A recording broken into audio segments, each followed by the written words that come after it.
नाज़िरवा खे ॿुधाईंदा आलू त ठुल में पॉपुलेशन खाते फैमिली प्लानिंग बाबति मेलो लगायो वियो, जंहिंमें मुख़्तलिफ़ खातनि पारां स्टॉल लगाया विया। इन हवाले सां बि लिंक ते मौजूद आहे हफ़ीज़ सुमरो। जी हफ़ीज़। जी बिल्कुल, पॉपुलेशन खाते तरफ़ां एक रोज़ा फैमिली मेलो लगाया वियो आहे, जंहिंमें मुख़्तलिफ़ स्टॉल लगाया विया आहिनि। मेले में शरीक अॻवान सां ॻाल्हि ॿोल कंदासीं त उन्हनि जो छा चवणु आहे। ये मेलो असां जेको उन्हनि एरियाज़ में खणी था वञूं जिते का बि सिहत जी सहूलियत न आहे ऐं डोर स्टेप ते असां सर्विसिस ॾियूं पिया, वञी करे फैमिली प्लानिंग जूं बि ॾियूं पिया ऐं मुख़्तलिफ़ जेके ऑर्गेनाइज़ेशन उहे पंहिंजी अवेयरनेस ॾियनि पिया। बिल्कुलु हिते जेके आहिनि माण्हू ॾाढा हैप्पी लॻा पिया आहिनि, उन्हनि खे सर्विसिस दर ते मिलनि पियूं। माउ जी सिहत ज़रूरु वधंदी जॾहिं असांजी माण्हुनि खे असां अवेयर कंदासीं।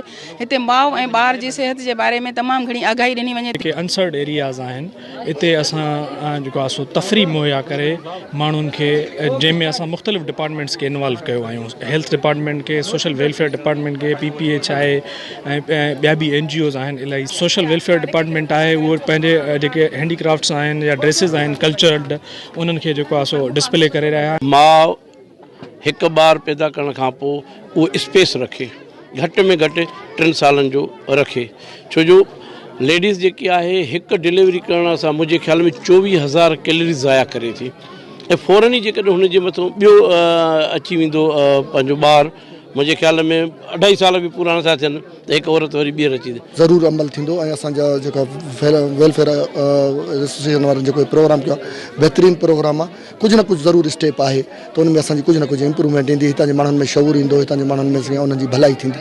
मां त इहो चवंदुमि तमामु बहितरीनु प्रोग्राम आहे ऐं इनशाला इन सां कुझु न कुझु असांखे गेन थींदो। हीउ मेलो जेको आहे पैगाम आहे, हिन मेलनि जे करे हर माण्हू खे नंढे वॾे खे इन शइ जी ख़बर पए थी त असांजा हक़ आहिनि, असां इन्हनि शयुनि खां परे आहियूं, जंहिंजे करे इहे शयूं असां वापराइण सां, इहे के शयूं करण सां, इहे शयूं पंहिंजो इस्तेमालु करण सां असांजे ॿारनि ते या पंहिंजो डिलीवरी ते उन्हनि ते ॿारनि ते कंट्रोल रहंदो ऐं वक़्फ़ो रहंदो। मेलनि सां जेको आहे न माण्हुनि में हिकिड़ी सुजागी पैदा थींदी ऐं उन्हनि में जेको आहे आबादी जे लिहाज़ खां ई मेला लॻाया वेंदा आहिनि। असांजे मुल्क में ॾींहों ॾींहुं आबादी वधंदी वेंदी ऐं हिन ई तरीक़े सां जेको आहे असां उन ते कंट्रोल करे सघूं था। माण्हुनि खे खाधो खुराक, माण्हुनि खे पैदाश में वक़्फ़े लाइ ऐं ॿिया एजुकेशन जे हवाले सां हीअ मेला असां करे ख़ासि करे असांजे जेके ॿाहिरि वारा इलाइक़ा आहिनि, ख़ासि करे ॻोठनि में हिननि जे लॻाइण सां असांखे तमामु घणो फ़ाइदो थिए थो। माशाअल्लाह हिते सभु अचनि था, असां घर घर में विया मायूं आयूं आहिनि, वठी वियूं आहिनि दवायूं, सहूलियत ॾाढी थी आहे। वक़्फ़े जी दवायूं आहिनि, ॿारनि जी दवायूं आहिनि। अहिड़े क़िस्म मेला लॻाइण सां